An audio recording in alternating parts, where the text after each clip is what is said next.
Now at 6 and streaming on CrossroadsToday.com, protesters stand outside a court as Donald Trump's historic federal indictment begins. And there's now another delay in the trial of a Houston man accused of killing his parents. Plus, Texas is dealing with extreme heat and record-setting energy demands. Yes, the heat is on and on and on. We got about 7 to 10 days of this stuff to deal with, so we'll be taking a look at it and just reminding you to take it easy for the next few days. We'll be back with more. And a former Cuero football star is preparing for 2 NFL camps. That's coming up in sports. You're watching 25 News now at 6. Good evening and thank you for joining us. I'm Karina Garcia. Dawn Brubaker has the night off. Just before noon today, Victoria fire crews responded to the Kids Care Learning Center on North Navarro near Zacalence Parkway. A spokesperson says a malfunctioning air conditioner caused the smoke and no injuries were reported. Saturday around 7 a.m., the Victoria Fire Department and the police department responded to the 3000 block of East Red River Street for a fire. The front of a mobile home was on fire when fire crews arrived. Firefighters say the fire was an accident and no one was hurt. Now, history unfolding earlier this afternoon as former President Donald Trump was arrested, fingerprinted, and arraigned on federal criminal charges in a Miami courthouse. The former president entering a not guilty plea, denying all wrongdoing. The former president of the United States now officially arrested and formally arraigned on a slew of federal criminal charges. Donald Trump's motorcade spotted heading to the federal courthouse from his Miami hotel before he pled not guilty to the 37-count indictment against him. Charges under the Espionage Act and obstruction statutes that potentially carry decades in prison if he's convicted. We're just at the beginning of what's going to be a long process, but it's going to be up to the former president to decide how this case goes. Though Trump didn't take a mugshot and wasn't handcuffed, he was processed like any other criminal defendant, fingerprinted, giving his name and social security number to authorities. He does not want this trial to come anytime soon. He wants to get back on the campaign trail. He wants to paint this as a victim, any way to tell people, this is my target. They're coming at me. Meanwhile, outside the courthouse, heightened security. At one point, authorities cornering off one block and pushing media back to investigate a suspicious item, a television with an anti-media message written in white paint. Police inspecting it before giving the all clear. This after Trump called on his supporters to protest. We're out here, we're supporting you. Don't give up. No retreat, no surrender. Some opponents also showing up. He should have been locked up a long time ago. Federal prosecutors allege Trump improperly stored dozens of classified government documents at his Mar-a-Lago resort that he knew were not authorized to keep, claiming he even schemed to obstruct the investigation. Officials say some of those documents contained top-secret nuclear weapon and other national defense information. Now that Trump has officially been arraigned, he'll be heading to Bedminster, New Jersey, where he'll be speaking this evening to supporters. Rena Roy, ABC News, Miami. And now let's take a look at your forecast with First Warn Storm Team Chief Meteorologist Mac Perez. Mac, these temperatures, I'm melting as soon as I walk out that door. I know, it's going to be a very, very long summer for us. Karina, I wish I had better news for you, but we were in the low 90s, and then this cloud deck came in and sort of helped us not to hit the upper 90s.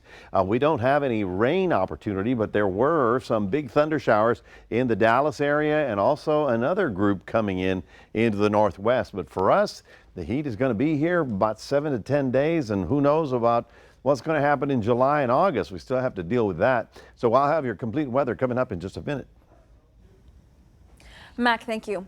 Another delay in the trial of a Texas man accused of murdering his parents. This is the third capital murder trial for Antonio A.J. Armstrong Jr. He is accused of killing his parents while they were sleeping at their home in southwest Houston back in 2016. Armstrong was just 16 years old at the time. Opening statements are now set to begin on July 31st. The judge issued a gag order so neither Armstrong's defense team nor the prosecutors could give details on the latest delay. Armstrong's first 2 trials in 2019 and again last October ended in mistrials because the jury could not agree on a verdict. Temperatures are on the rise all across Texas, and it's taking a lot of power to run air conditioning, so much so that some Texas officials are concerned about a record energy demand. With parts of North Texas hitting 100 over the weekend, we're all searching for relief in water or inside. That extra degree or two of heat is causing, that extra 1,000 megawatts to be needed. That can be the difference between outages and not. Doug Lewin writes a Texas Energy and Power newsletter and does not expect outages this week. But both he and ERCOT are expecting record demand on the grid. We're going to have very few years that aren't extreme years going forward. That's just the new reality. Headed into summer, record demand is 80 gigawatts set last July. ERCOT expected peak demand this summer to be 82.7 gigawatts.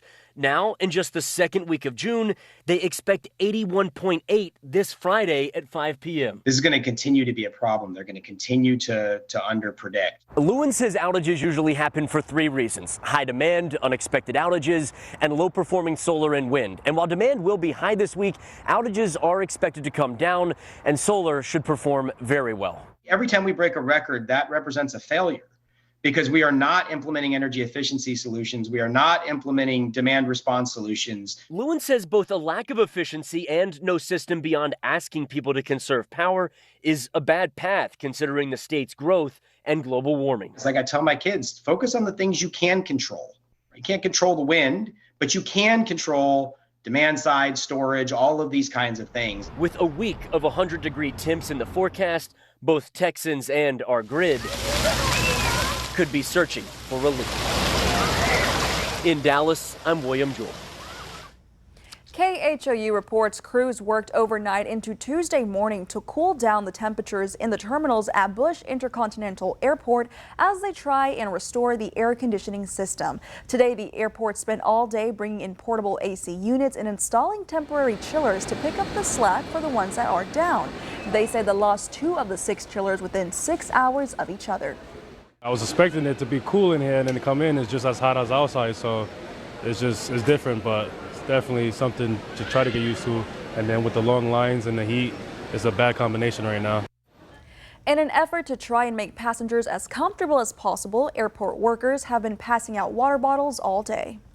And so this brings us to your viewer poll this evening. Scan that QR code on your screen to vote now. The question is, do you think the energy grid will be able to handle the demand this summer, yes or no? We take a look at these results today, and 22% say yes and 78% say no. We want to keep on hearing your opinion. Come to crossroadstoday.com/vote to take part, and we will have an update on 25 News Now at 10. Now, a robbery suspect accused of running into a Northwest Houston school while summer classes were in session after a chase has ended in a rollover crash. It started as a carjacking shortly before 9 this morning. The suspect crashed into another driver, causing a box truck to roll over. After the crash, HPD said the suspect fled on foot to a school campus nearby. The school went into secure mode. Authorities said the suspect was only on campus for about 10 minutes before he was detained by police. The Salvation Army of Victoria will provide a cooling station as well as snacks for those looking to escape the heat. At any given time, when the heat becomes just too unbearable, there could be 3 to 10 people chilling down by the center. This is the time where folks can fall out. Folks can become very sick. And this is the time of year that I worry about those that don't come and utilize our shelter. They can be in serious trouble. If you are unable to reach the Salvation Army, there are other places to cool off, like the library, Christ Kitchen, and various fast food restaurants. The homeless population continues to grow in Victoria, so Midcoast Family Services has a new day center. Thanks to a $195,000 grant from the City of Victoria, Midcoast Family Services can now help more people find the services they need. It's a way to help people that are living on the street connect with services, take a shower, have a chance to use the laundry, talk with the case manager, and just be somewhere. The day center should be ready for business by October 1st. It's located behind the Midcoast Family Services thrift store on the corner of Navarro and Virginia Streets. Remember to subscribe to our YouTube channel, Crossroads Today. Hit the like button and click that notification bell. For now, stay with us. Coming up on 25 News Now at 6, the Illinois governor puts a ban on book bans after Texas and Florida move forward with book banning. Also ahead, we prepare to commemorate the end of slavery with Juneteenth celebrations.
Illinois is putting a ban on book bans. The governor there signed a law to make it harder for school libraries to restrict access to reading material because of political controversies. The Illinois governors say they will provide state funding only to libraries who agree not to ban books or library resources.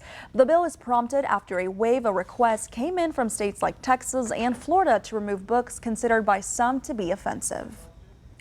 Attorneys for Elizabeth Holmes say she should not be forced to pay restitution after she is released from prison. The disgraced former Thorano CEO is ordered to pay $452 million to the victims of her crimes. However, lawyers for Holmes argued she has, quote, limited financial means, unquote, and should not be forced to pay the $250 a month in restitution. Holmes reported to prison last month in Texas to serve out her 11-plus-year sentence. She's convicted on multiple charges of defrauding investors while running the failed blood testing company. Monday is Juneteenth, National Independence Day. It commemorates the end of slavery when Union troops enforced the Emancipation Proclamation in Texas on June 19, 1865. This will be its third year as a federal holiday, but celebrations go back to more than a century.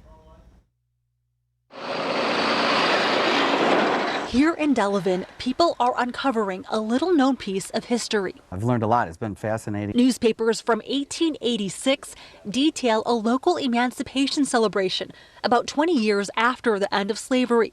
Roughly 200 people were there. This is a copy of what appeared in the paper in 1886. Absolutely, yeah. This was the actual as it was outlined. The day included music, a reading of the Emancipation Proclamation, speeches, and a dance.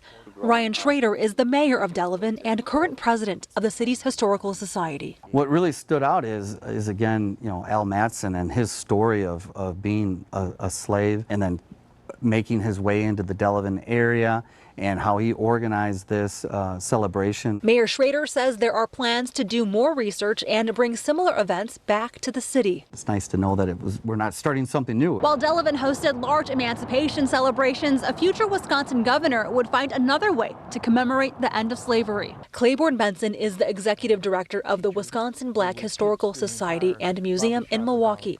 He says in 1915, 50 years after the end of slavery, Governor Emanuel Philipp saw opportunity. He puts together an executive committee and an exhibit that takes it down to Chicago, where people see the exhibit and see the kind of work that African Americans do. And it's a big moment in time in Wisconsin. This pamphlet from that time explains the effort and the people behind it, many of them Black Americans, including lawyers and faith leaders. You could see there's a strong vibe of independence, enterprising, wanting to be real Wisconsin citizens, and the governor recognizes that. So it's almost a different kind of celebration, if that makes sense, right? It's a different kind. It's not the festival, it's not the street, but nonetheless, it's a governor waving the flag of African American citizens in the state of Wisconsin. But it's African Americans too. They're very proud of what they have accomplished here. Juneteenth became a federal holiday under President Joe Biden in 2021. For more on today's news stories, come to crossroadstoday.com. You can read about a part of Wheeler Street closing in Victoria due to construction. That's going to be under news. And for now, here's Mac. Thank you very much, Karina. Well, folks, another hot one. And if you haven't gotten used to the weather, you're going to have to figure it out. 89 degrees at this hour. We feel like it's 100. We managed to get up to only 92.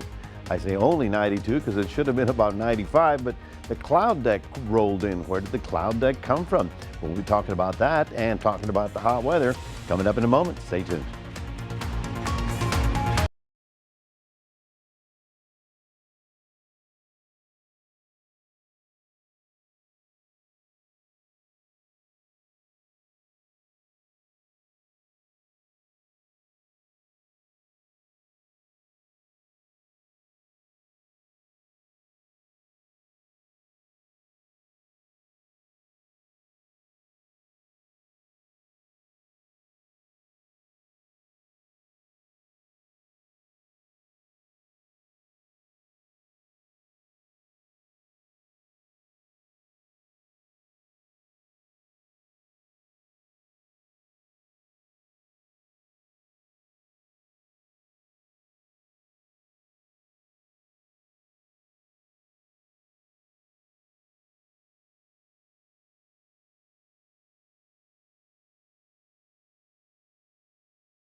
Well, good afternoon, everyone. This heat wave is going to be one for the record books, folks. I mean, it's June. It's theoretically not officially summer until June 21st. And we're going to have to figure out how to go with it because this is going to last about 10 days. Now, if you need to cross the street or go to the shopping, no problem. It's the guys or the gals that are out there working in the middle of the day doing strenuous activity that are not going to allow, well, the heat and the humidity are not going to allow them to cool down. And that's when it gets a little concerning. Right now, temperature is down to 84 in Seadrift. That's nice, 89 for us. And we're looking at 94 in Nixon. And while we're in the 90s and we'll be pushing 100, it's going to be worse for areas in southwest Texas. So Uvalde, Dilley, Laredo, all the way up to Sonora and Ozona in West Texas, they're going to be looking at temperatures at 105 to 110. That's the temperature. Now, obviously, it's drier out in that area, but it's still uncomfortable. Now, we didn't get much in terms of shower activity in the region, but we did get the cloud cover. Notice how one big thunderstorm sort of popped up out of nowhere right up here north of Ozona and Kerrville. That activity is just the heat of the day pounces and causes the air to rise, and every now and then you get one of these pop up. We call them pulse thunderstorms because they pulse and then they fall down, so they don't last very long. Now, up here in North Texas, you heard about Dallas and, of course, all the hail that rolled through the area. We now have another cluster of storms rolling from the Panhandle into Dallas. Let me show you what happened. Look at this hail. That's a tennis ball there. 2 to 3 inch hail all over the Metroplex. And there was one report just south of, I think, Arlington, that had a 5-inch hail. I mean, that's grapefruit size hail falling, and there's a whole lot of windows that got crashed and burned up there. Now, for us, we are obviously under the heat advisory now. We're going to be in the heat advisory tomorrow, and that's probably going to continue through the weekend as well. So this, all of us, basically Waco South, are in that heat advisory.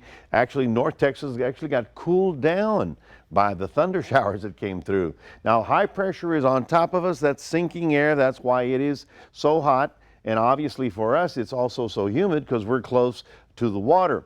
Up farther west, they don't get any humidity, so they're just plain old hot and oven dry. Now, these temperatures are going to be no laughing matter. I mean, these are going to be approaching record-breaking temperatures. So we'll be from all weekend long at or near 100 degrees. Now, I'm going to be at Juneteenth down in Port Lavaca on Friday. So what would I do? Let's see, a big hat, a cool drink, and a t-shirt. That's about what we're going to be doing out there.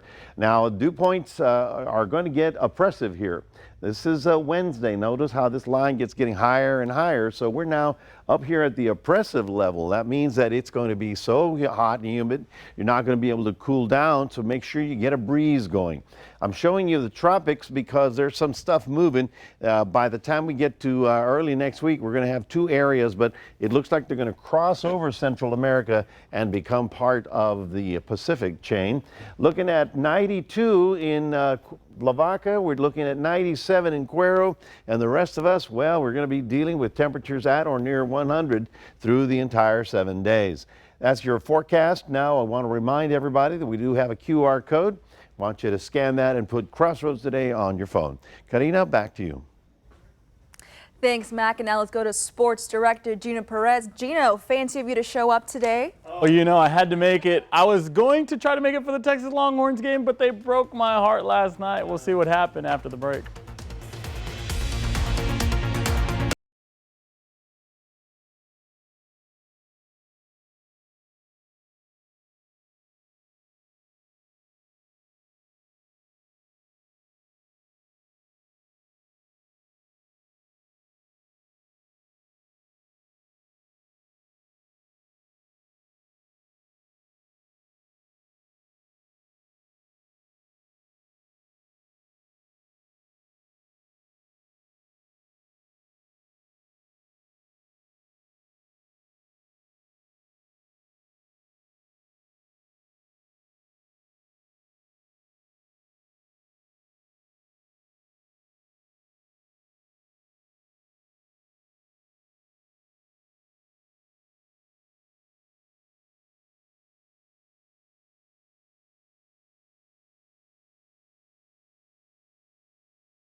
Howdy Crossroads. A former Cuero Gobbler football player is getting a second chance at the NFL. Savion Patton originally signed to the Indianapolis Colts as an undrafted free agent after the 2022 NFL Draft before eventually getting waived in August of 2022.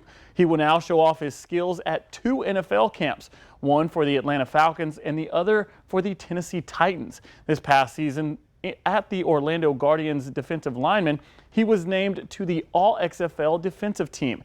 At the end of the season, he totaled 5 tackles for losses, 40 tackles, and lead all defensive linemen in the XFL in tackles.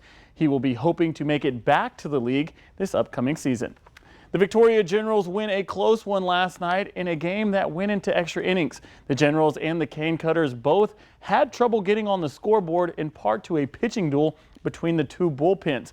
Both teams were shut out in regulation, but in the top of the 10th is when the Generals finally broke through to put what would be the game-winning run on the board. Now the Generals will play the top team in the TCL, the Baton Rouge Rougarou, which the Generals are 3.5 games behind.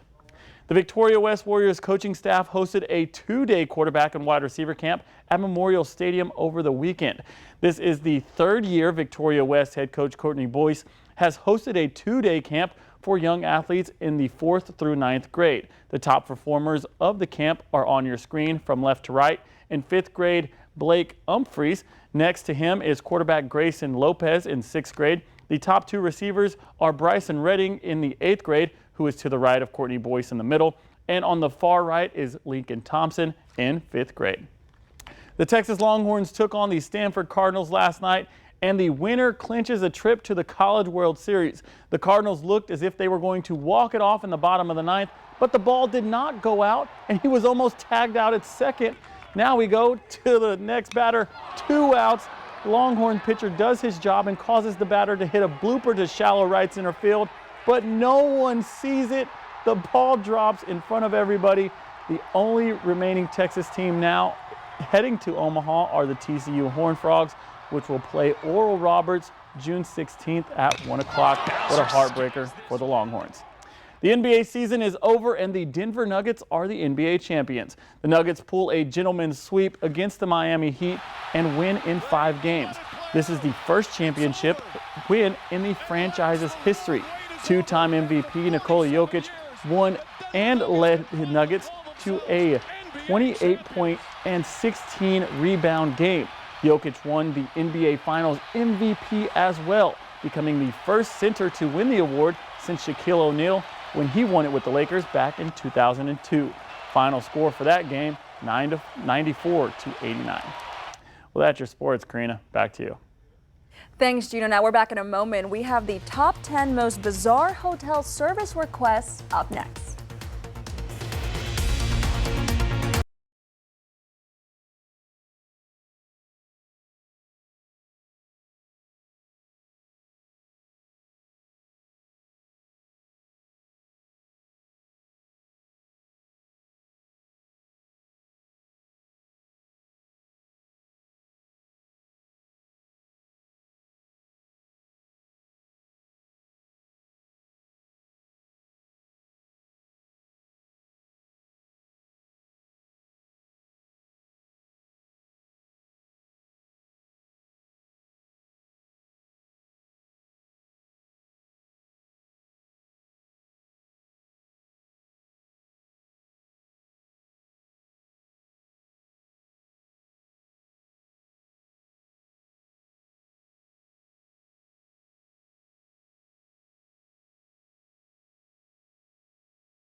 A survey revealed the top 10 most bizarre hotel service requests. Hotels.com first ever room service report looked at over 470 hotels with in-room dining available in 10 countries, including the U.S.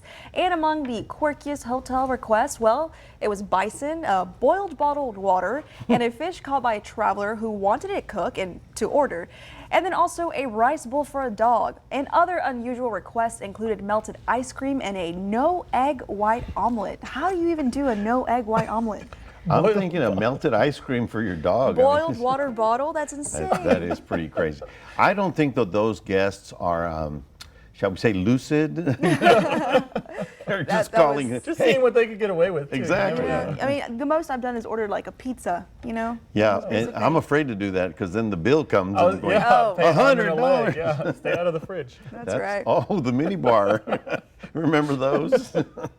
All right, folks, we're dealing with hot weather, and we're going to be dealing with this for quite some time. 7 to 10 days of a record-breaking heat wave. We're going to be right at records right on through this week. So try and stay cool. Yes, you can cross the street and go shopping and that stuff, but you don't want to do any strenuous exercise in the middle part of the day. That's right. Well, thank you, Mac, and thank you for joining us. Remember to subscribe to our YouTube channel, Crossroads Today.